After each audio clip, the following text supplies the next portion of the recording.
এবং মদিনা শরীফে থাকার জন্য আল্লাহ পাক ন্যাশনালিটি দান করে দিন। প্রিয় ভাই সব, এতগুলি কথা বলার কারণেই যে আপনাদের যখন টাকা পয়সা হবে রমজানে যাবেন।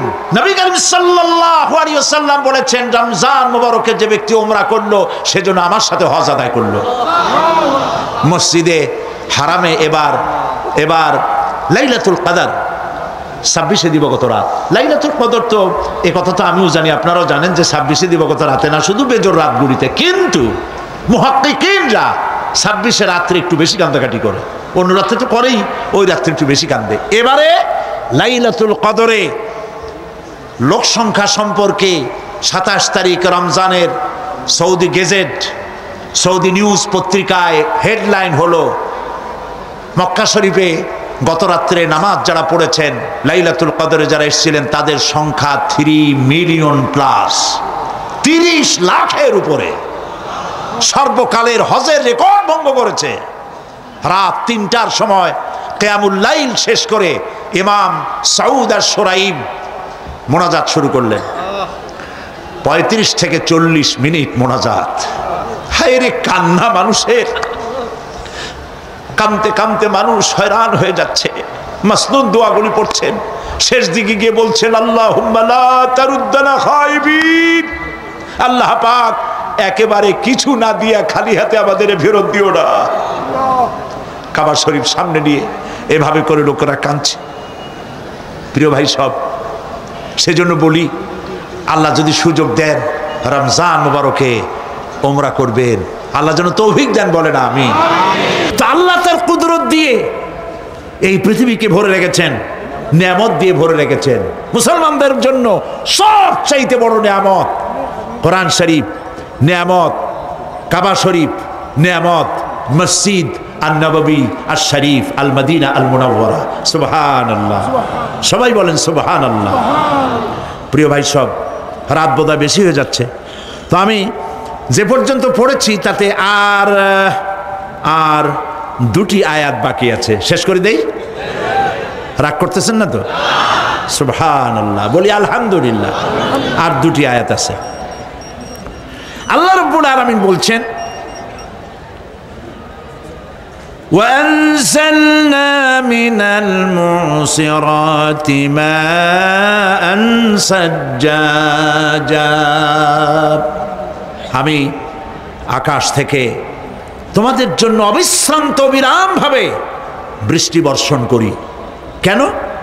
লিনুখরিজা বিহি হাব্বান ওয়া নাবাতা ওয়া জান্নাতিন আলফাফা। আকাশ থেকে বৃষ্টি বর্ষণ করি যাতে করে শাক সবজি শস্য দানা খাদ্য এই জমিন তোমাদেরকে উৎপাদিত করে দেয়। আলহামদুলিল্লাহ। সেই জন্য আল্লাহ পাক বলছেন, দেখো আকাশ থেকে যে পানিটা নাজিল করলাম, বৃষ্টি দিলাম, এই বৃষ্টির পানি আনলাম কই থেকে? সমুদ্র থেকে। সমুদ্রের পানি মিষ্টি না নোনা? জবাব দেন না। আকাশ থেকে যখন পড়ে তখন এটা কি মিষ্টি, নোনা না মিষ্টি?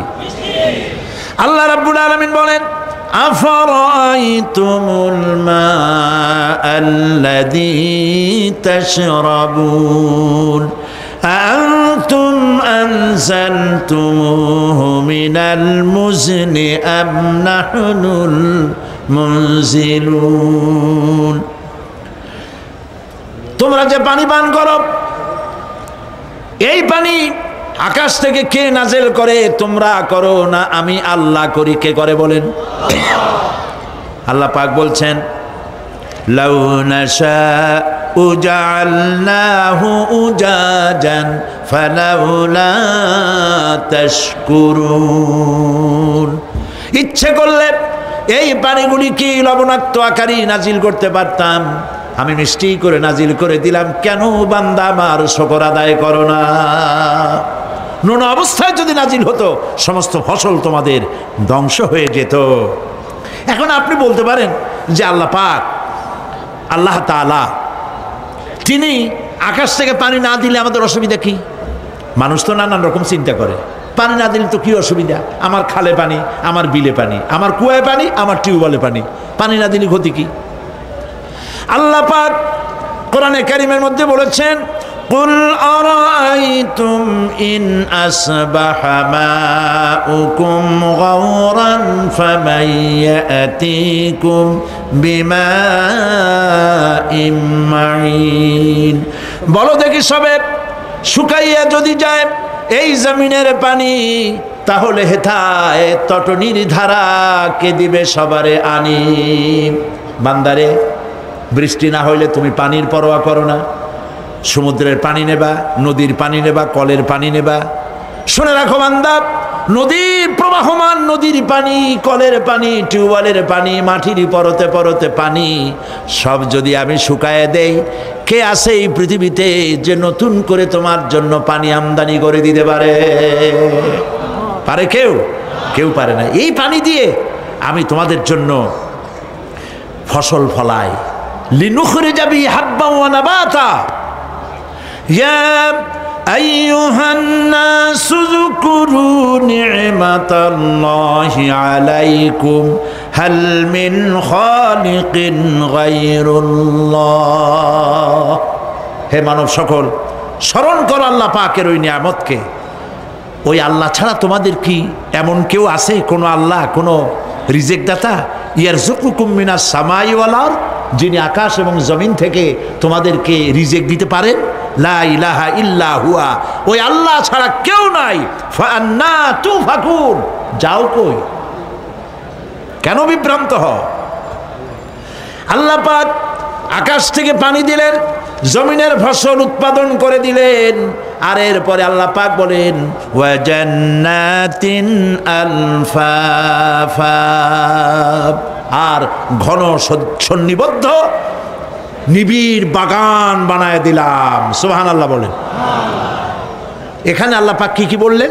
শাক, লক্ষ্য করুন, শাক, সবজি, খাদ্যশস্য, উদ্ভিদ, এগুলো দিলাম, আর সাথে সাথে ঘন নিবিড় বাগান বানাইলাম। নিবিড় বাগান দেখছেন? দেখেন নাই, বোঝেন নাই, তাই দেখেন নাই, তা নাহলে দেখছেন। কক্সবাজার যাওয়ার সময় দেখেন না, গাছের রাস্তার দুই ধারে কত গাছ, দেখছেন কি না? রাঙ্গামাটি যাওয়ার সময়, বান্দরবনে যাওয়ার সময়, কার বাবা এই গাছগুলি লাগাইছে? কোন? কে লাগিয়েছে? আল্লাহ। চিল্লায় বলেন, কে লাগিয়েছে? পাহাড়ের গাছ কি আপনি লাগাইছেন? তো কথা কইতে পারলেন না কেন? কে লাগিয়েছে? আল্লাহ পাক। সুন্দরবন ফরেস্ট এরিয়া দেখছেন কোনোদিন? না দেখলে যাইয়েন, দেখে এসেন। বিশাল এরিয়া, বঙ্গোপসাগরের কিনারা দিয়া খুলনা, সাতক্ষীরা, এই বিরাট অঞ্চল, বরিশাল, খুলনা, সাতক্ষীরা, পটুয়াখালী, বিরাট এরিয়া নিয়ে রয়েছে সুন্দরবন। শত শত মাইল। সুবহানাল্লাহ বলে। বিশাল গাছ, গাছের এরিয়া। এই গাছগুলি কে লাগাইছে? জোরে বলেন, কে লাগাইছে? এই গাছগুলি নার্সিং করেন কে? একটা জিনিস দেখে আমি অবাক হয়ে গেছি, সেটা হলো এখানে বহু রকমের গাছ আছে। সুন্দরী কাঠ, পশুরি, বাইন, গেওয়া, গোল, অনেক রকমের গাছ আছে। যেখানে সুন্দরী গাছ, সব সুন্দরী গাছ। যেখানে গেওয়া, যেখানে বাইন, যেখানে গোল, গোলপাতা, সব সেখানে সেইগুলাই। অথচ কেউ যে গাছগুলি লাগাই দিয়ে আসে নাই। আরেকটা অসুবিধা, আরেকটা জিনিস হচ্ছে, জোয়ারের সময় এই এলাকা ডুবে যায়, 1 হাত 1.5 হাত পানি হয় গাছের গোড়ায়। যে ফলগুলি পড়ছিল গাছ দিয়া, এই ফলগুলি ভাটির টানে চলে গেল, নিচে নেমে গেল, নদীতে নেমে গেল, আবার জোয়ারের টানে উঠে আসলো, পানিতে ভেসে ভেসে ফলগুলি ভারী হয়ে গেল। এক সময় ভাটির টানে আর গেল না। এই গাছগুলিকে, সুন্দরী গাছের মধ্যেই সুন্দরী ফল, বাইনের মধ্যে বাইনের ফল, কে সাজাইয়া এই সুন্দর বাগানগুলি বানাইলো? চিল্লায় বলো। ওয়া জান্নাতিন আলফাফা, ঘন নিবিড় সন্নিবদ্ধ বাগান আমি সৃষ্টি করেছি। সুবহানাল্লাহ বলে। এই গাছগুলি মানুষেরা জন্মের খাওয়া খায়। বন বিভাগে যারা দায়িত্বে থাকে মনে করে শ্বশুরের লাগানো গাছ, বাজানের লাগানো গাছ, সমানে কাটে চোরের মতো বিক্রি করে। এরা ডাকাত, এরা চোরের চাইতেও নিকৃষ্ট, যারা গাছ চুরি করে। আল্লাহ পাক জানেন মানুষের খাসলাত, এই ফরেস্ট বিভাগে, বন বিভাগে যারা চাকরি করেন, সব খারাপ আমি তা বলবো না, ভালো মন্দ মিলেই আছে। কিছু আছে জম্মের খাওয়া খায়,